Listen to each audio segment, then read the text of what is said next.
Hello, good evening to you all. कैसे हैं आप सारे लोग और कैसी चल रही है आपकी प्रिपरेशन? तो आज की इस वीडियो में हम डिस्कस करने वाले हैं हमारे next Indian political thinker. The name of the thinker is Tilak. इनका पूरा नाम बाल गंगाधर तिलक है और ये बहुत ही इंपॉर्टेंस रखते हैं आपके यूनिट 3 पॉलिटिकल साइंस में। इनसे हर साल रिलेटेड कोई ना कोई क्वेश्चन आ ही जाता है, पूछ लिया जाता है, क्योंकि उनके कंट्रीब्यूशन ही कुछ इस तरीके से हैं जिसमें हिंदू रिवाइवलिज्म की बात करते हैं, नेशनलिज्म की बात करते हैं और कई सारे इनके आइडियाज़ ऐसे रहे हैं जो हमें अब तक इंस्पायर करते हैं, ठीक है, और इंडियन पॉलिटी को शेप भी करते हैं। तो समझेंगे अच्छे से, देन मेक श्योर कि आप वीडियो को अच्छे से देखें, अच्छे से पढ़ें, समझें और इसके प्लीज़ प्रॉपर नोट्स बना लेना। वीडियो ना समझ में आए दोबारा देख लेना, बट मेक श्योर कि आपको सारी चीज़ों की एक बेटर अंडरस्टैंडिंग मिल जाए, ठीक है। सो विदाउट डिलेइंग हम अपने वीडियो स्टार्ट करते हैं, जिसमें हमें आज पढ़ना है बाल गंगाधर तिलक के बारे में, जिनका टाइम पीरियड है 1856 टू 1920, ठीक है। तो आप देख सकते हो इनके टाइम पीरियड से गेस कर सकते हो कि एक मॉडर्न थिंकर आपको देखने को मिलते हैं जब ब्रिटिशर्स इंडिया में थे, ठीक है। और इंडिया में एक इंडिपेंडेंस स्ट्रगल चल रहा था पूरे भारत में, जहाँ पे बहुत बड़े नेशनल लीडर्स हो गए, चाहे मास मूवमेंट हो गए, उसके थ्रू एक बोल सकते हैं कि वॉइस दे रहे थे in the building of India as a nation, ठीक है।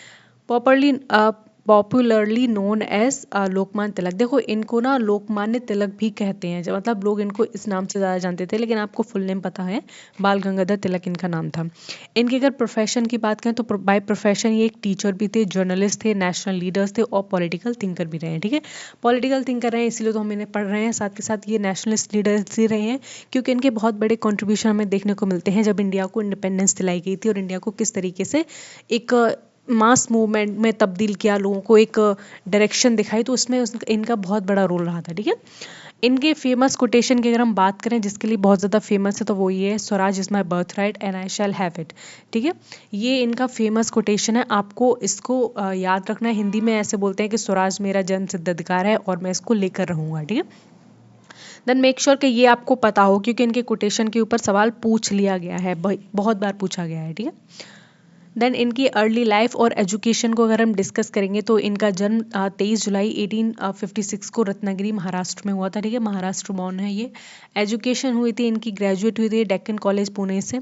Studied law at the government law college Bombay, ठीक है। ग्रेजुएशन इन्होंने किस में की थी? डेक्कन कॉलेज पुणे में की थी। और जो लॉ की डिग्री इन्होंने पाई थी वो कहाँ से पाई थी? गवर्नमेंट लॉ कॉलेज से, जो कि बॉम्बे में था, ठीक है। ये जो महाराष्ट्र के जितने भी लोग हैं, जो पुणे हो गया, बॉम्बे हो गए, इनकी जो कॉलेजेस हैं उनको ज़्यादा प्रेफर करते हैं, बहुत पुराने हैं और इनका एजुकेशन सिस्टम भी बहुत अच्छा है, ठीक है। हाँ, ब्रिटिशर्स ने ही इसको फंड किया था, ब्रिटिशर्स ने ही मोस्टली जो कॉलेजेस बनाए थे उनमें एजुकेशन स्टैब्लिश की थी, लेकिन भाई ज़रूरी नहीं है कि ना ब्रिटिशर्स ने जो चीज़ बनाई तो उन्हीं की चीज़ों पे हम चलेंगे। हमारी खुद का भी तो दिमाग है, हमारी खुद की तो बुद्धि है, जो हम सोच सकते हैं क्या चीज़ सही है, क्या चीज़ गलत है।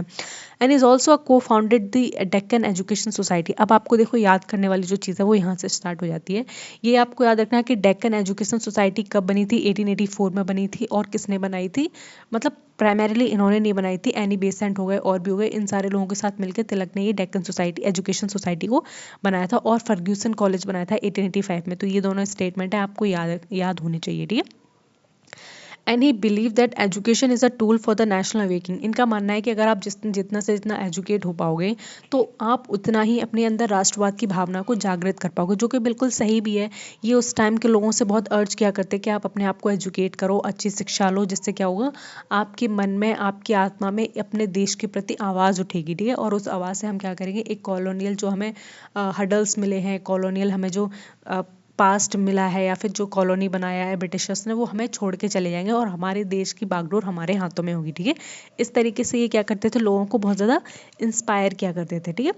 अब इनके पॉलिटिकल करियर को हम यहाँ पे डिस्कस करेंगे। He entered the politics through Indian National Congress in 1890।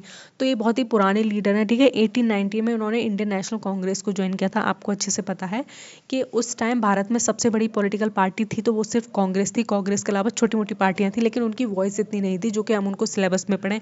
वो छोटे मोटे गुटों में डिवाइडेड थी और वो इतना नहीं थी कि उनका रिप्रेजेंटेशन हो कोई प्रॉपरली, या फिर जो अंग्रेज थे भारत में, ठीक है, ब्रिटिशर्स थे, वो उनकी वॉइस को सुने। लेकिन एक अकेली कांग्रेस पार्टी ऐसी थी जिसकी वो बात मानते थे, जिसको सुनते थे, और एक कांस्टेंट फियर ब्रिटिशर्स के अंदर भी था कि हम अगर इंडियन पीपल्स को सेटिस्फाई नहीं रखेंगे, इंडियन पीपल्स के साथ भी हम दुर्व्यवहार करेंगे, तो जिस तरीके से 1857 में इतनी बड़ी क्रांति आई थी जिसमें बहुत सारे उनके ऑफिसर्स को भी मार गिराया था, ऐसे ही भारतवासी दोबारा से क्या करेंगे, इंडियन नेशनल कांग्रेस की लीडरशिप में ऐसी दोबारा से क्या करेंगे, एक मास मूवमेंट लाएंगे या फिर मास रेवोल्यूशन लाएंगे, जिसमें हो सकता है इस बार उनको सबको ही मार डालें। ठीक है, तो ये भी उनके अंदर एक कांस्टेंट फियर रहता था हमेशा, क्योंकि इस तरीके की चीज़ें हमने पहले भी देख चुके हैं पूरे वर्ल्ड हिस्ट्री में, चाहे वो रशियन रेवोल्यूशन की बात कर लें जो रशिया में लेनिन के उसमें हुआ था, फिर इधर जर्मनी, पोलैंड, हर जगह कोई ना कोई, फ्रांस वगैरह ले लो, यहाँ रेवोल्यूशन हो रहे थे। तो जो भीड़ होती है भाई, भीड़ का तो कोई कंट्रोल नहीं होता है, वो तो बस उसके सामने जो आ जाता है उसको मार डालती है। ठीक है, उसको सही गलत की समझ नहीं होती। तो वो एक कांस्टेंट फियर ब्रिटिशर्स के भी दिमाग में था कि हम कुछ भी चीज़ ऐसी अननेसेसरी ना करें, या फिर हम कुछ चीज़ें ऐसी ना बढ़ा चढ़ा दें जिससे जो कॉमन पीपल है वो बहुत ज़्यादा ट्रिगर हो जाएं, और ट्रिगर होने की बजाय हमें मार डालें। ठीक है, उसके उनके दिमाग में भी था। तो इंडियन नेशनल कांग्रेस ज्वाइन की थी जो तिलक थे उन्होंने 1819 में, and led the extremist faction of the Congress against moderate like Gopal Krishna Gokhale. देखो, अगर हम इसकी बात करें इंडियन नेशनल कांग्रेस की, तो कांग्रेस जो पार्टी थी वो ना सरकार के साथ रह के काम करती थी। वो ना ये सोचती थी कि हम सरकार के साथ रह के ना चेंजेस ला सकते हैं, एवोल्यूशनरी चेंजेस ला सकते हैं। लेकिन जो एक्सट्रीमिस्ट लोग थे वो कहते हैं नहीं, हमें रेवोल्यूशनरी चेंज लाने हैं। जो एवोल्यूशनरी चेंजेस होते हैं वो ये कहते हैं कि हमें धीरे धीरे चेंजेस लाने, लेकिन रेवोल्यूशनरी चेंजेस का मतलब होता है हमें एकदम से चेंज लाना है। मतलब जो एग्जिस्टिंग सिस्टम है, जो एग्जिस्टिंग सरकार है, उसको तुरंत के तुरंत उखाड़ फेंको, हमें नहीं पता। ठीक है, तो इस तरीके की आइडियोलॉजी रखते थे तिलक, जो कि एक्सट्रीमिस्ट फैक्शन के थे। लेकिन जो दूसरे जो आइडियोलॉजी वाले थे कांग्रेस के अंदर ही, वो थे मॉडरेट, जिसमें गोपाल कृष्ण गोखले का नाम आप सबसे ज़्यादा सुनते हो। ठीक है, और अगर इनके कंट्रीब्यूशन की बात करें तिलक के, then he started Kesari. Kesari एक पत्रिका है, ठीक है, इसको उन्होंने मराठी में शुरू किया था, और महरात्ता ये इंग्लिश में न्यूज़पेपर शुरू किया था। ठीक है, तो इनके न्यूज़पेपर्स को भी आपको अच्छे से याद रखना है। एंड एडवोकेट स्वराज, स्वदेशी, बाइकॉट एंड नेशनल एजुकेशन। और इन्होंने बताया लोगों की कि आप स्वराज की डिमांड करो। स्वराज का मतलब होता है सेल्फ रूल। हमारा देश है, हमारी कंट्री है, हमारी मदरलैंड है, तो इसको रूल हम करेंगे। हमारे लोगों को क्या चाहिए ये हम डिसाइड करेंगे, ना कि कोई फॉरेनर्स आके डिसाइड करेंगे। ठीक है, स्वदेशी की बात करते थे, जिसमें ये कहते थे जो लोकली इंडिजिनस गुड्स है जो प्रोड्यूस हो रहा है आप उसको प्रमोट करो, ना कि कहीं बाहर से मंगा के उसको पहन रहे हो और उसको प्रमोट करे हो, क्योंकि अल्टीमेटली फ़ायदा किसका हो रहा है, बाहर वाले लोगों का हो रहा है। तो अगर आपको अपने नेशन को सेल्फ सफिशिएंट बनाना है, नेशन को एकदम से बिल्डअप करना है, तो आपको मेक श्योर करना पड़ेगा कि आप यहाँ पे बने हुए सामान को क्या करें, इस्तेमाल करें, और जो विदेशी सामान है उसको क्या करें, पूरी तरीके से बॉयकॉट करना शुरू कर दें। अगर आपने बॉयकॉट करना शुरू किया तो उनकी ऑटोमेटिकली क्या हो जाएगी, जीडीपी वगैरह गिर जाएगी। ठीक है, और एक नेशनल एजुकेशन के लिए बहुत अर्ज करते थे कि पूरे जो देश के लोग हैं, युवा हैं, वो सारे के सारे कैसे होने चाहिए, एजुकेट होने चाहिए। एक बार हम सब लोगों को एजुकेट करेंगे देन तभी वो एक नेशन की या फिर उनके अंदर जो नेशनलिस्ट थिंकिंग है वो डेवलप हो पाएगी। ठीक है, he imprison several times by the British, notably in 1908 and 1916। और इन्हें कई बार जेल में डाला गया था। ठीक है, क्योंकि आप देख रहे हो एक्सट्रीमिस्ट फैक्शन से ही बिलोंग करते हैं, और ये जो एक्सट्रीमिस्ट लोग थे ना, ये धरना प्रदर्शन करते थे, कभी कभी ये डंडे ईंट पत्थर की भी बात करते थे, भड़काऊ भाषण भी देते थे। ठीक है, हाँ, लेकिन देते थे भारत के फेवर में, लेकिन ब्रिटिशर्स की तरफ से भड़काऊ होते थे, आग लगाऊ भाषण होते थे। ठीक है, तो इनको कई बार इन सारे कामों के लिए जेल में डाला गया है, जिसमें आप अगर नोटेबली बात करें तो 1908 में एक बार इन्हें जेल में डाला गया, फिर उसके बाद 1916 में भी इन्हें जेल में डाला गया। ठीक है, बेचारे कई बार जेल की हवा खा के आए हैं।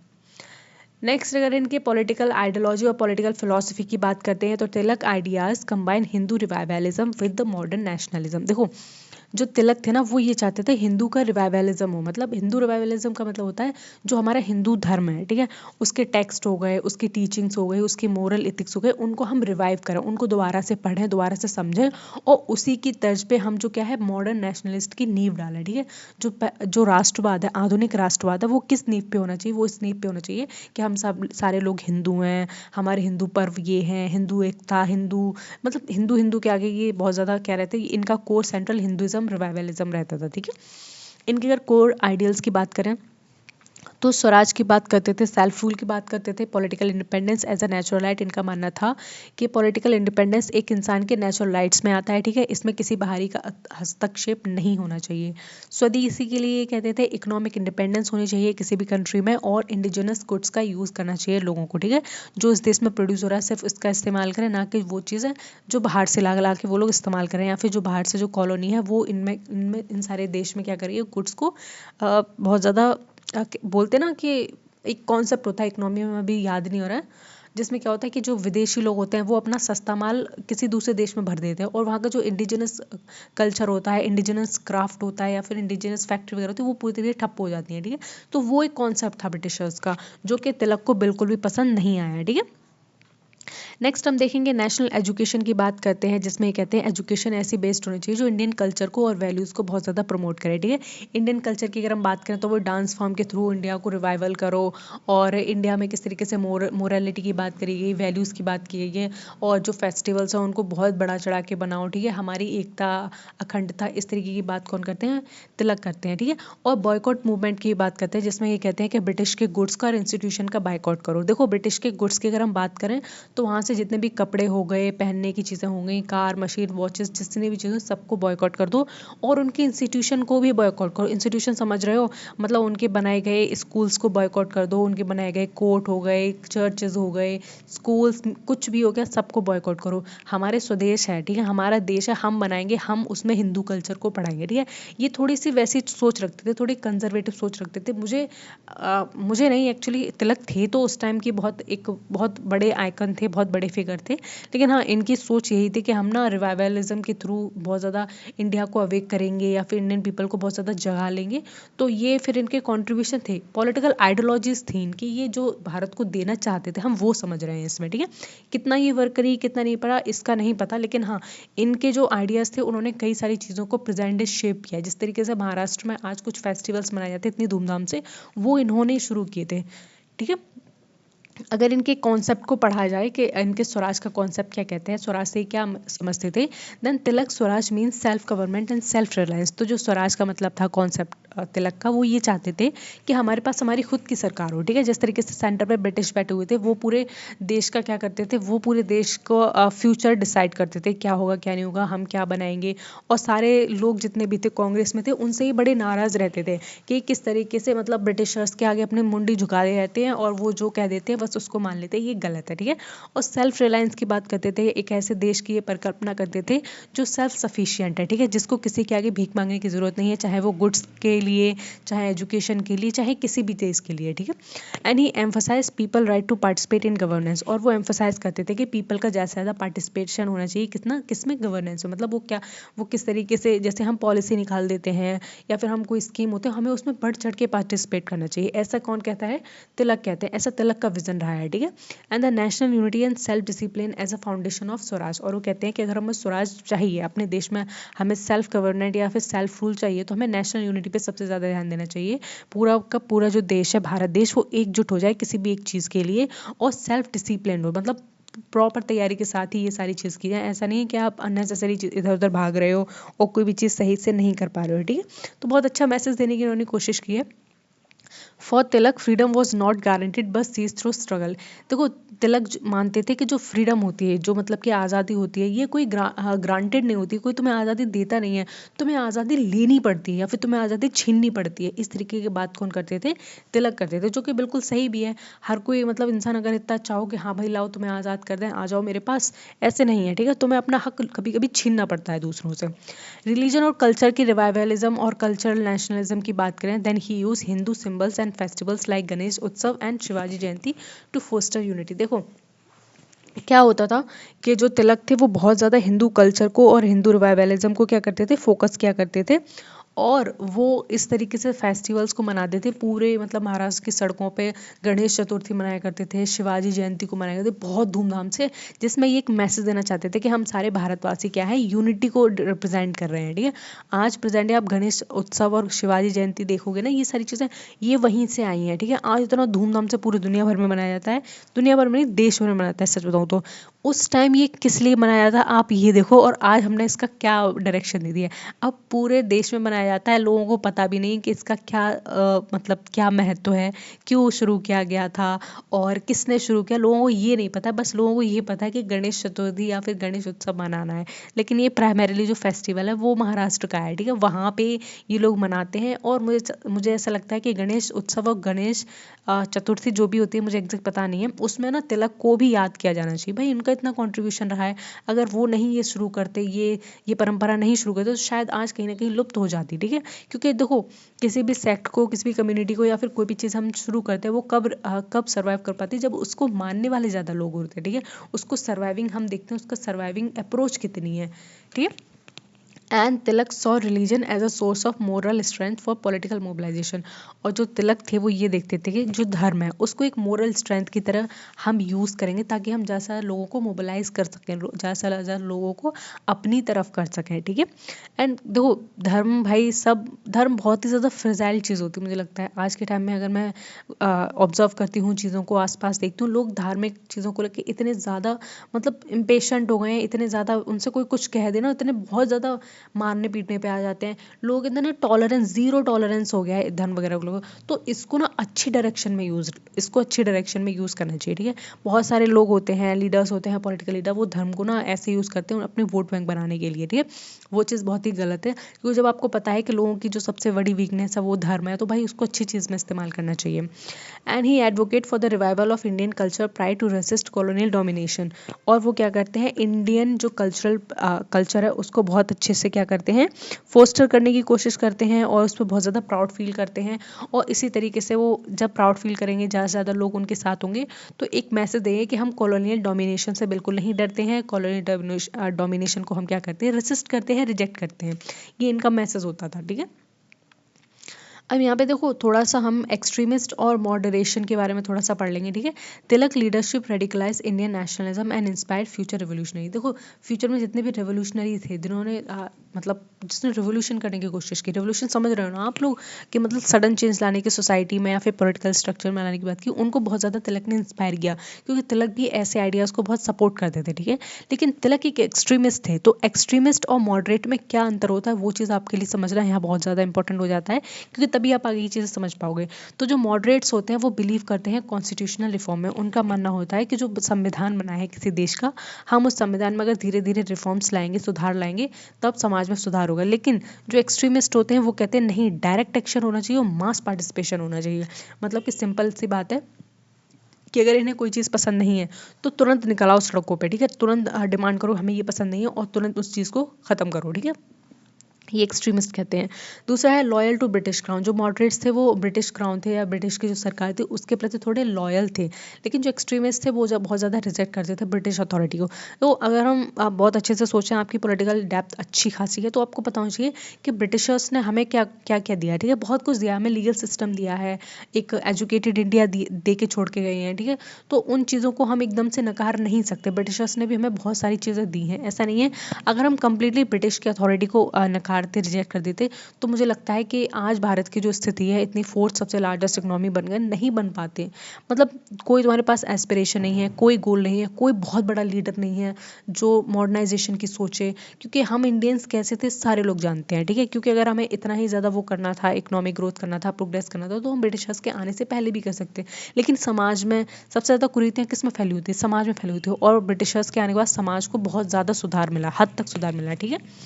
जो मॉडरेट्स होते हैं वो एम करते हैं ग्रेजुअल चेंजेस में, मतलब धीरे धीरे चेंज होना चाहिए, चाहे वो सरकार में चेंज हुए धीरे धीरे, चाहे वो समाज में चेंज हुए, लेकिन धीरे धीरे होना चाहिए। उसी तरीके से जो एक्सट्रीमिस्ट होते हैं वो कहे धीरे धीरे नहीं, ये एकदम इमीडिएट चेंज होने चाहिए। स्वराज के थ्रू हमें एकदम इमीडिएट चेंज लाने, चाहे उसके लिए हमें किसी को मारना पड़े, सड़कों पर उतरना पड़े, ऑफिस जलाना पड़े, सुप्रीम कोर्ट जलाना पड़े, हमें फ़र्क नहीं पड़ता, हमारी डिमांड्स को तुरंत पूरा करना चाहिए। क्योंकि ये ना जो एक्सट्रीमिस्ट होते हैं ये लोगों की शक्ति पे बहुत ज़्यादा बिलीव करते हैं कि हाँ भाई, जो मास जो होती है ना, एक तरीके से मास यूनिटी होती है, मास पावर होती है, वो बहुत ज़्यादा होती है। लेकिन जो मॉडरेट्स होते हैं वो थोड़े ठंडे दिमाग के होते हैं, वो ढंग से सोचते हैं कि हाँ भाई, इसका आगे चलकर क्या रेपरक्यूशन हो सकता है, या फिर हम पे ही आगे आपने देखा होगा कि कहीं जहाँ भी रेवोल्यूशन वगैरह होते हैं या फिर जहाँ भी इस तरीके से चीज़ें देखने को मिलती है, तो वहाँ पे क्या क्या चीज़ें होती हैं, ठीक है। मुझे तो बहुत बहुत किलिंग वगैरह हो जाती है, मिलिट्री घुस जाती है देश में, फिर उन्हें मारती है अंधाधुंध, तो ये चीज़ें मुझे पसंद नहीं है। मैं तो मॉडरेट सोच की हूँ बढ़िया तरीके से, ठीक है। और हम इनके मेजर वर्क को डिस्कस कर लेंगे तिलक के। तो गीता रहस्य जो उन्होंने 1915 में लिखी थी, इनकी बहुत इंपॉर्टेंट बुक बन जाती है, जिसमें ये फिलोसफिकल इंटरप्रिटेशन देते हैं भगवत गीता का, ठीक है। भगवत गीता को उन्होंने समझाने की कोशिश की है गीता रहस्य में। एंड एडवोकेट कर्म योग, path of action over renunciation. ये कहते हैं कि हमारे जो काम होते हैं, हमारे जो कर्तव्य होते हैं, हमारे एक्शन होते हैं, वो बहुत ज़्यादा महान होते हैं, ठीक है, रिनंसिएशन से भी महान होते हैं। अगर आप ये मान रहे हैं कि आप अगर अपने एक अंतर ध्यान में बैठे हो, कॉन्शियसनेस पॉजिटिवनेस में बैठे हो कि तुम्हारे साथ ही होगा, और उससे बेटर आप कोई काम करो तो वो काम ज़्यादा बेटर है, ठीक है। तो इस चीज़ को ये क्या करें, कर्मयोग को सबसे ऊपर रखें, मतलब तुम काम करो, एक्शन को सबसे ऊपर रखें, ये बात बिल्कुल अच्छी है। And he presented Gita as a guide for active life and patriotism, और इन्होंने गीता को एज अ गाइड प्रेजेंट किया है ताकि आप एक्टिवली लाइफ में पार्टिसिपेट कर सको और आप देशभक्ति भावना को जागृत कर सको खुद के अंदर। दूसरे इंपॉर्टेंट इन्होंने बुक लिखी है Arctic home in Vedas. Arctic home in Vedas एक कॉन्ट्रोवर्शियल हिस्टोरिकल थ्योरी के बारे में दर्शाता है। आपने अच्छे से पढ़ा होगा, जो आर्यंस होते हैं वो सेंट्रल एशिया से भारत में आए, और जो नॉर्थ इंडिया के जितने पीपल्स हैं वो सारे आर्यंस हैं। ये थ्योरी आपने पढ़ी क्योंकि इंडस वैली सिविलाइजेशन के बाद एक बहुत बड़ी सिविलाइजेशन हमें देखने को मिली जो महाजनपद जनपद में कन्वर्ट हुई। तो बहुत सारे हिस्टोरियन का कहना ये है कि जितने भी महाजनपद और जनपद में लोग रहते थे वो सेंट्रल एशिया से घोड़े से आए थे, घोड़े घुड़सवार थे बहुत अच्छे, और यहाँ पर आकर बस गए और उन्होंने लोकल जो पीपल थे इंडिजिनस उनको मार डाला, जैसे कि इंडस वैली सिविलाइजेशन के थे, और खुद आके बस गए, ठीक है। इस तरीके से बहुत सारी थ्योरी दी, उसमें से एक थ्योरी इन्होंने भी दी लेकिन जो बहुत कॉन्ट्रोवर्शियल और इसका कोई नामो निशान नहीं है। इनका मानना था जो आर्कटिक ओशन है, वो आर्कटिक रीजन है, वहाँ से आर्यंस आए थे। आर्कटिक समझ रहे हो, जो ठंडा प्रदेश है भाई, वहाँ पे लोग जम जाएंगे, वो मोबिलाइज इतना नहीं हो पाएंगे। तो इनका बहुत कॉन्ट्रोवर्शियल है और इसको पूरी तरीके से डिस्कार्ड भी करते हैं, हाँ, लेकिन इन्होंने उसको बहुत ज़्यादा इंटरप्रिटेशन देने की कोशिश की थी, ये बहुत अच्छी बात है। थर्ड इंपॉर्टेंट इनकी बुक बन जाती है ऐसे and the speeches in Kesari Maratha shape nationalist consciousness. तो आपको ये बुक्स याद रखनी है, ऐसे एंड स्पीचेस के बारे में, आर्कटिक होम इन वेदास और गीता रहस्य, ठीक है। आपको आई होप ये बुक सारी याद रहेंगी और अच्छे से आप इनको रिवाइज भी करोगे, ठीक है। नेक्स्ट हम बात करेंगे तिलक की पॉलिटिकल लेगेसी के बारे में, ठीक है। देन हम इनके थोड़े से पॉलिटिकल लेगेसी को भी डिस्कस कर लेंगे। He was the first leader to articulate a clear demand for the complete independence. ये पहले ऐसे लीडर रहे हैं within Indian National Congress और outside Indian National Congress as well, कि जिन्होंने कंप्लीट इंडिपेंडेंस की बात की। ये बिल्कुल भी कॉम्प्रोमाइज़ करने के लिए तैयार नहीं थे, बस उन्होंने कह दिया तो कह दिया, ठीक है।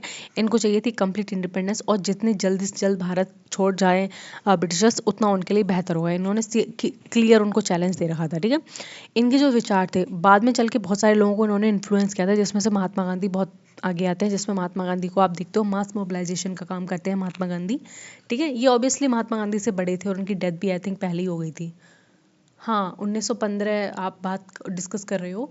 तो महात्मा गांधी ने अपना जो करियर या फिर एज अ लीडर शुरू किया था तब तक इनकी डेथ हो गई थी, तो भाई उनको पड़ा होगा, ऑब्वियस सी बात है।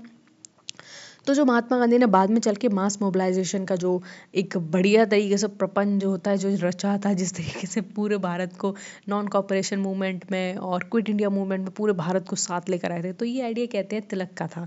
जिस तरीके से तिलक ने गणपति और ये जितने भी शिवाजी महोत्सव के अंतर्गत पूरे भारत को यूनाइटेड होने की बात कही, मशाल जलाई, उसी तरीके से महात्मा गांधी ने एक इंस्पायरेशन उनसे लेकर ये सारे काम किए। दूसरा अगर इसमें इंपॉर्टेंट आया था जवाहरलाल नेहरू का काम, जिसका स्वराज विजन था, ठीक है, तो जवाहरलाल नेहरू का जो स्वराज विजन था कि आप हमें भारत दे जाओ, हम भारत को अच्छे से रूल कर लेंगे, आपका हमें कोई काम नहीं है, ठीक है। सुभाष चंद्र बोस जो मिलिटेंट नेशनलिज्म की बात करते थे, सुभाष चंद्र बोस तो तिलक में काफ़ी सारी चीज़ें सही थी। जिस तरीके से महात्मा गांधी और जवाहरलाल नेहरू के आइडियाज़ थे कि हम इवोल्यूशनरी चेंज लाएंगे, सुभाष चंद्र बोस का ये था कि हमें जो ब्रिटिशर्स है वो बस हमें क्या कर रहे हैं, हमें बस लॉलीपॉप दे रहे हैं एक तरीके से, हमसे कहते हैं हाँ हम चले जाएंगे, लेकिन ये कभी जाएंगे नहीं, ऐसा सुभाष चंद्र बोस मानते थे, ठीक है। Remember as a father of Indian unrest, और देखो आपको सबसे इंपॉर्टेंट जो चीज़ याद रखनी है वो इनका ये लास्ट में जो स्टेटमेंट रहे वो याद रखना है। अगर ये क्वेश्चन बेसिकली पूछा था who is known as the father of Indian unrest, ठीक है, तो उसमें आपको तिलक पता होना चाहिए और Lokmanya accepted by the people, और इनका जो लोकमान्य मिला था नाम, उसका मतलब होता है लोगों ने जिनको क्या किया है, स्वीकारा है, ठीक है। ये चीज़ भी आपको पता होनी चाहिए। नेक्स्ट, हाँ भाई इनका क्रिटिसिज्म भी है, सबका क्रिटिसिज्म होता है तो इनका भी क्रिटिसिज्म होगा। Over reliance on Hindu symbols limited his appeal among non Hindu communities, मतलब जो क्रिटिक्स है वो ये कहते हैं कि बहुत ज़्यादा इन्होंने हिंदू कर रखा था, मतलब इनका जो अलग कम्युनिटी था उनसे कोई मतलब नहीं था, उनसे लेना देना नहीं था, शायद ये उन लोगों को भारतीय मानते ही नहीं थे। ये हिंदू सिंबल्स को इतना यूज़ करते थे कि ये भूल गए कि भारत में कई सारे लोग रहते हैं, मुसलमान रहते हैं, सिख रहते हैं, ईसाई रहते हैं, बौद्ध रहते हैं, लेकिन उन्होंने सिर्फ और सिर्फ हिंदू सिंबल्स को यूज़ किया, हिंदू रिवाइवलिज्म की बात की, हिंदू कल्चर की बात की, तो ये चीज़ वन साइडेड हो जाती है जो कि इनके कैरेक्टर को बिल्कुल सूट नहीं करती है।